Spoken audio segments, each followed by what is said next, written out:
Central equipment identity register ద్వారా last 3 months లోపల పోయినటువంటి ఈ సెల్ ఫోన్స్ అన్నింటినీ కూడా ఇన్స్పెక్టర్ నారాయణ రెడ్డి గారి నేతృత్వంలో మా డిటెక్టివ్ ఇన్స్పెక్టర్ గారు దినేష్ గారు ప్లస్ అంజయ్య సర్వీస్ అండ్ వాళ్ళ టీము రెగ్యులర్గా దీన్ని ఫాలోఅప్ చేసుకుంటూ ఈ 70 సెల్ ఫోన్లను రికవర్ చేయబోతున్నాం.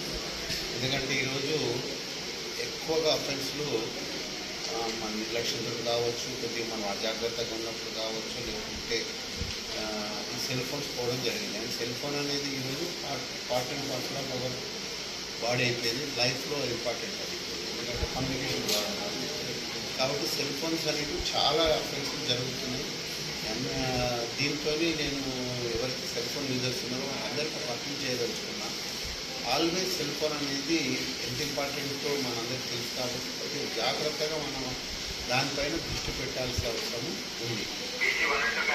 ఎందుకంటే ఈ చాలా వరకు సెల్ ఫోన్స్ అఫెన్స్ అయిన తర్వాత వేరే స్టేట్స్లోకి వెళ్ళిపోతున్నాయి. వేరే స్టేట్స్లోకి పోవడం వల్ల మనకి ఇక్కడ ఐఎన్ఈ నెంబర్ ద్వారా కూడా మనకు ట్రేస్ కావడం లేదు. ఇంకా కొన్ని ఏంటంటే వేరే కంట్రీస్ కూడా వెళ్ళిపోతున్నాయి. కాబట్టి సెల్ ఫోన్ పోయిన తర్వాత దొరకడం అనేది మనం ప్రయత్నం చేస్తున్నాం. ఈ 70 మంది అదృష్టవంతులకు మాత్రం వాళ్ళ సెల్ ఫోన్లు దొరికినాయి, వాళ్ళందరికీ వెళ్ళిపోవడం జరిగింది. దీనికి నేను మా ఇన్స్పెక్టర్ నారాయణ రెడ్డి గారు ప్లస్ మా టీవీ నాయక్ వాళ్ళ ఎస్ఐ అంజయ్య వాళ్ళ టీంను అభినందిస్తున్నాను.